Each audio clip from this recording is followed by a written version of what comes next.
Welcome to the European Resilience Initiative Center. Today our guest is Danilo Kalinko. His call sign is Kovbasa, and he's a soldier of the 47th Mechanized Brigade and is responsible there for air reconnaissance, what we civilian better known as the drones. Welcome. Hi, thank you for having me here. It's a pleasure. Thank you so much for your service. My first question is, how are drones important? Why do you need them, and what is the job that the drones are doing? Basically, they guard our infantry in their operations, and they are easy to kind of get to any point we need to see. So yeah, they're extremely important to that. So effectively you use the drones for correction of artillery fire, but also just for observation of the situation. Right. What kind of drones are they? So mainly we use commercial use drones, DJI products. That would be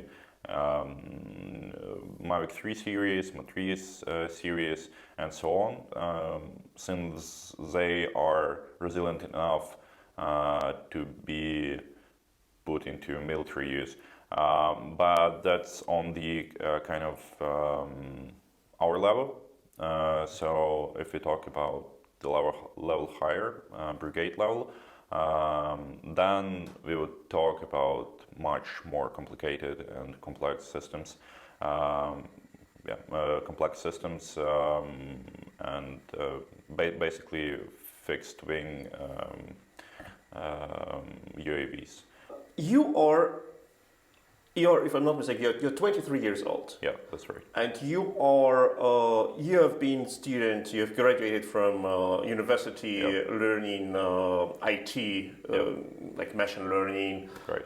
And you came to army last year.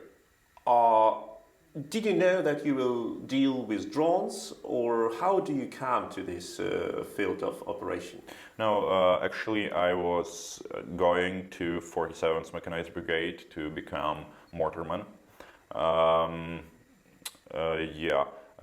But after I came to my mortar battery, that was apparent that we don't have enough expertise, trained personnel to operate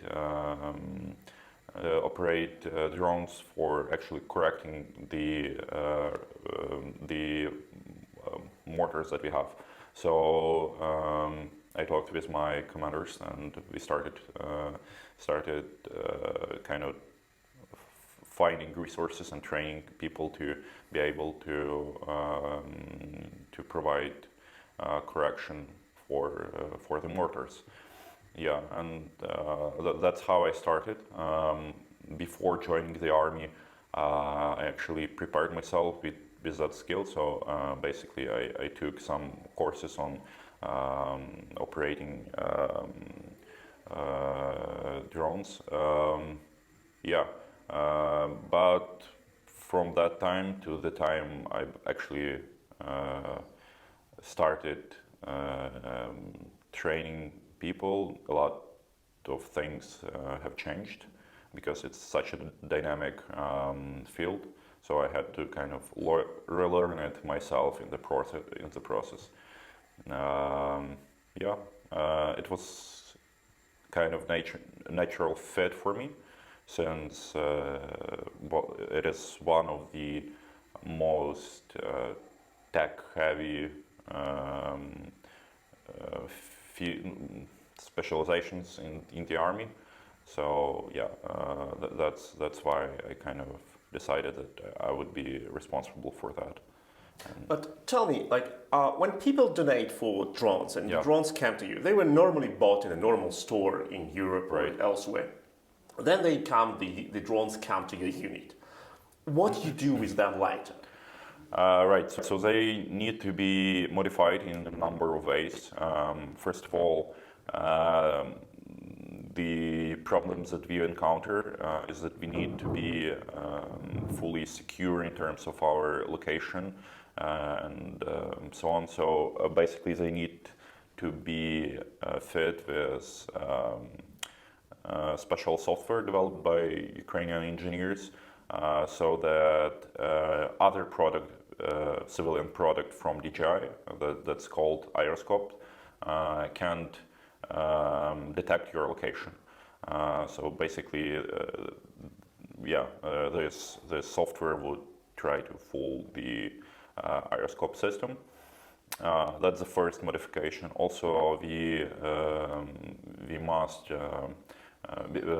also change the remote controller that we use, since it is quite dangerous to use it as it is. We must fit another antenna that we would put on in the distance from us with amplifiers, so that we would have a much more stable connection. And this way the operator can be in, let's say, trench line and operate the drone, and not be on the kind of playing field, since you must maintain clear view between antenna and the drone. So this type of modification serves that. So, if I understand you correctly, so you provide the drone with new software to Right. make it secure, Yep. and then you also add the whole infrastructure, like amplifier antennas somewhere Right. between the operator and the drones, Yep. which increases the radius of operating. Right. Yeah, What right. is the normal radius of operating for the drone when you do all the modernization? It highly depends on the task at hand. So, for example, if I'm correcting artillery fire, I don't need to be close up to the target. Basically, the optics of the drone provide me with ability to be far up high and see everything.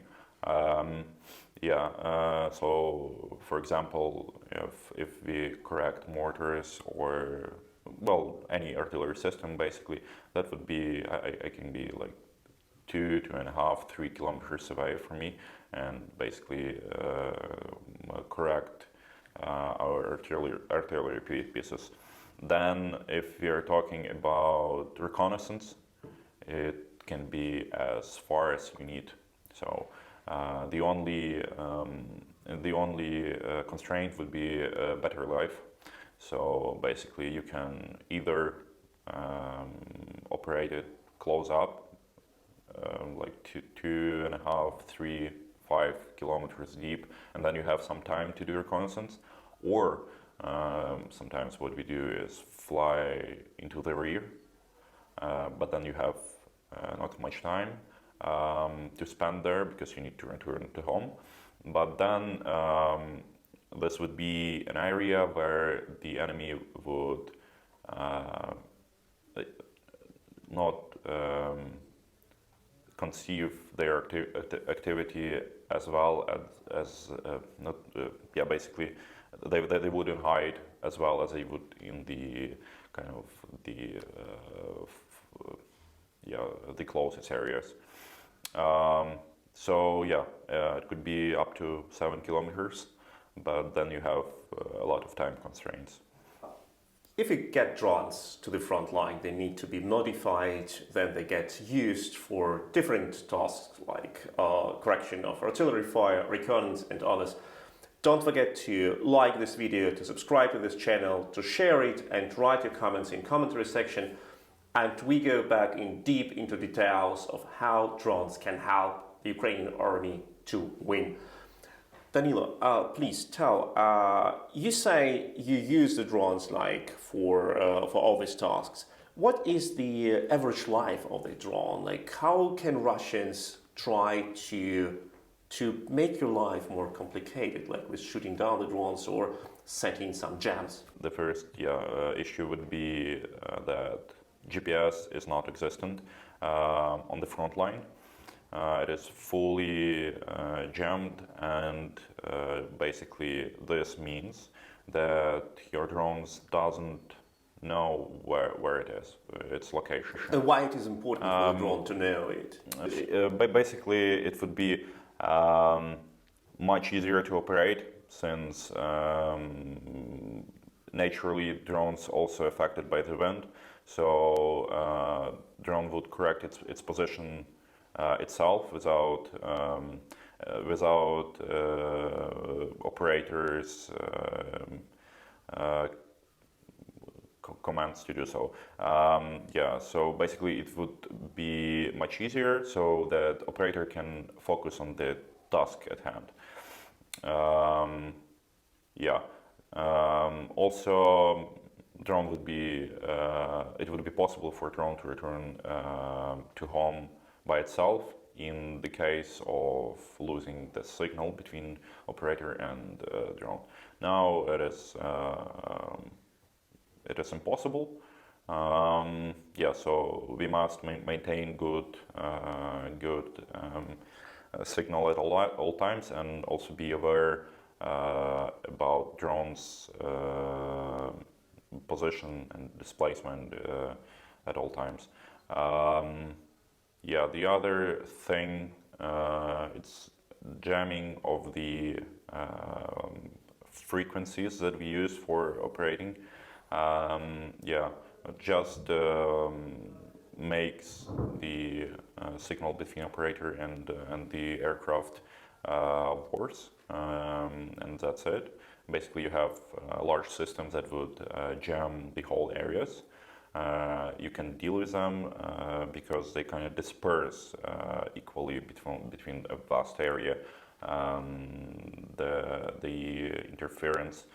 So basically, you can see where you are, where you can get to before you lose the signal. And also, you have anti-drone systems like anti-drone guns, what they're called in Ukraine, that are trying to jam the signal with pinpoint accuracy, locate and jam. Yeah, they're a bit harder to counter. Basically, if operator of this anti-aircraft gun would sit silently till the point that you reach basically their position, and then decides to employ it, then you're in trouble, because his interference signal is much stronger than your operating signal. Besides the drones, what does your unit need? Like, what are the main needs of the battalion level Ukrainian army, which people from the West can send to you, can donate to help you?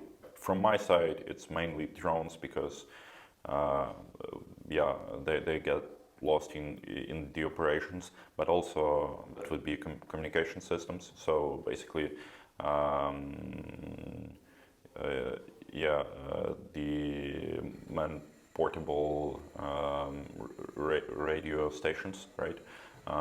So yeah, that's a common need. Also, night vision, thermal vision devices are extremely important. You have already mentioned the tasks for the drone operators to recon and to correct artillery fire. Can drones be used to spot minefields? First of all, let me just emphasize the third task, which is extremely important. Your eyes of your infantry, that's the third task, and it's extremely important. Many times we had some type of threat approaching to the assault group that we have, and it will be detected by the drone much faster than yeah, in case of infantry on the ground. So you saw the enemy infantry units approaching infantry, team. yeah, also tanks and other types of combat vehicles. Yeah, for that reason, it is extremely important to see and basically provide commanding officers with information, so they can make adjustments. You can spot minefields. There are certain times and techniques to spot them, but this goes only to minefields that were put kind of hastily without much concealment. How does it work technically? During the day, the metal on the mine usually heats up, or the mine itself heats up a bit. So if you fly in the evening, kind of near the sunset, you kind of see the thermal if you fly with thermal vision drones, you can kind of see the signs of the minefields exactly at that time. Our minefields pose a serious threat for the Ukrainian units. Yeah, probably the biggest challenge that we face is the preparation of Russian army. And this preparation included laying vast fields or vast minefields. In any direction the offensive could take place. Basically our problem is that there are only so many engineering vehicles to lay the routes for an offensive and make kind of safe passage for our combat vehicles.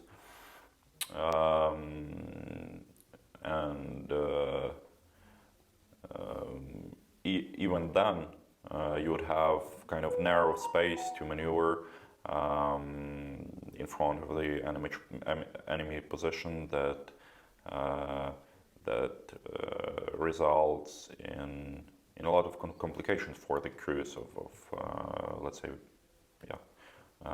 tanks, IFVs and so on. Yeah. I'm not sure if you can talk about this. Please correct me if I'm asking a question which you cannot answer. But what is the daily routine of advancing through the Russian minefields? Like how deep they are, how broad can you make the breaches, the passages in the minefields? How does it look like? The minefields are everywhere. And we use engineering vehicles to kind of clear some passages. You must understand that the passage,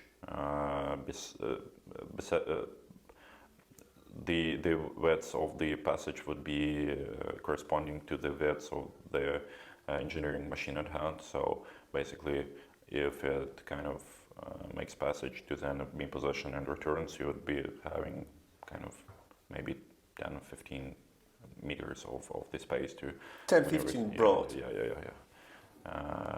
It's very optimistic. I would even say maybe I would say less. So you have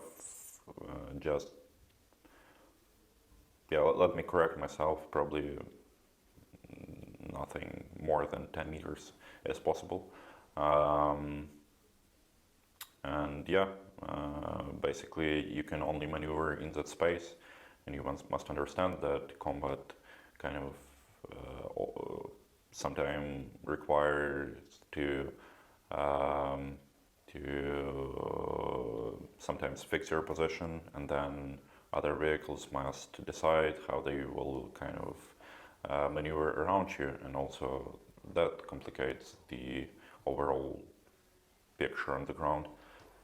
Yeah, that is, of course, an incredibly hard task to go through the Russian defensive lines, right, which are being built by the Russians since months in the south and east of Ukraine.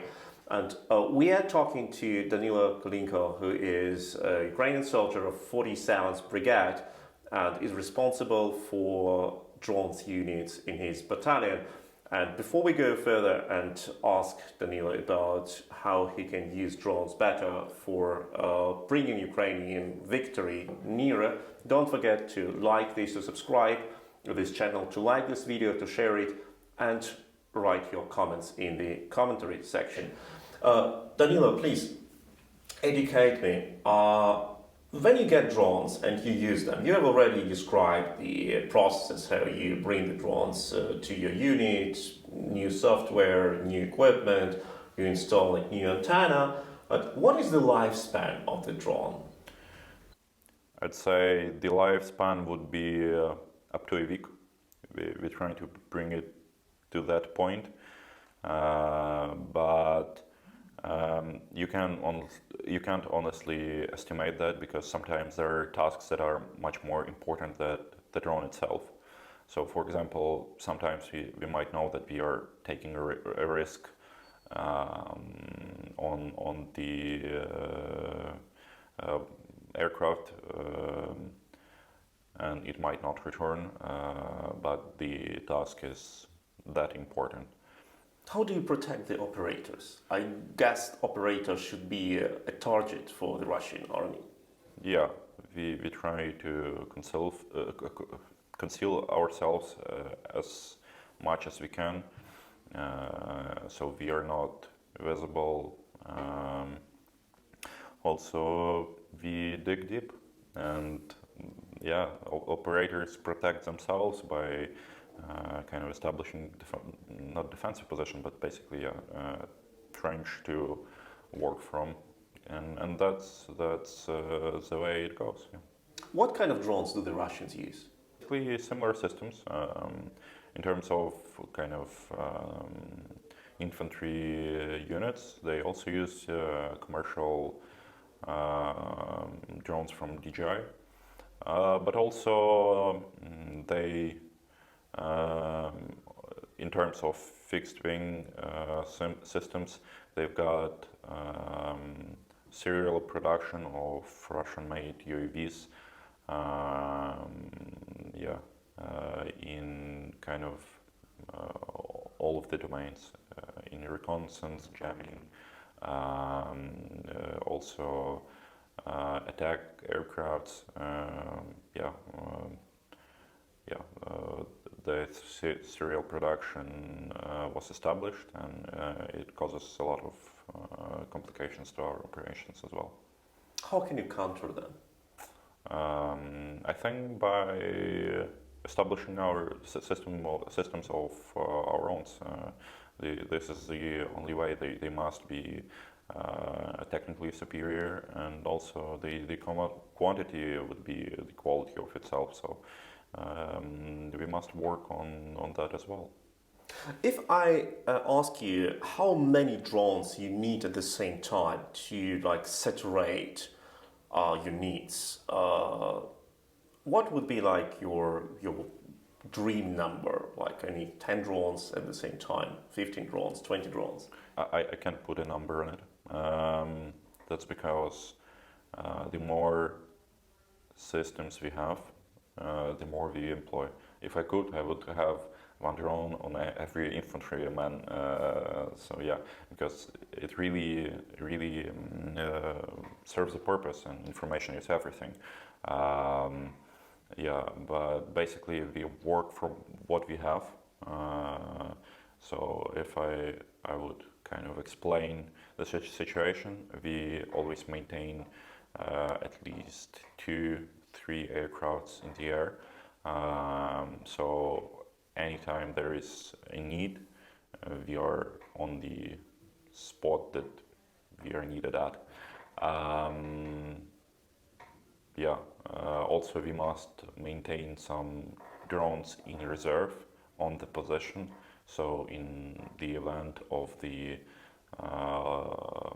loss of drone, it won't cause any kind of pause in the operation. if you compare your experience from early months, you came to army, if I'm not mistaken, in autumn last year. Right. So you're almost 1 year in the Ukrainian army. Right. What did change in the approach on drone warfare? Back in that time, GPS was not that GPS jamming was not that prevalent. Also, you could operate your drone from your kind of native antennas, which is not possible right now. You must have powerful amplifiers, boosters on the on your antenna to reach the same distance that you would kind of fly to 1 year ago with your plane remote controller. Also, they're developing their anti-drone guns, right? So this type of systems and kind of combine their typical jamming with these mobile groups and cause a lot of problems for us. But that's what we do as well. That's how it goes. The Russian invasion of Ukraine has caused a lot of troubles and makes a lot of challenges for the Ukrainian army. One of the answers to this challenge is the drones. We have talked today to Danilo Kolinko. His call sign is Kovbasa, and he is a soldier at the Ukrainian 47th Mechanized Brigade, is responsible for drone support for his battalion, and he's fighting this war to protect not only Ukraine but Europe. Don't forget to donate for Ukrainian drones, don't forget to support the Ukrainian army, and share this video, like this video, put your comments in the commentary section. Thank you so much for having been with us. Thank you, Danilo, for your service. You're protecting not only Ukraine, you're protecting everyone in Europe. Thank you so much. Thank you for having me.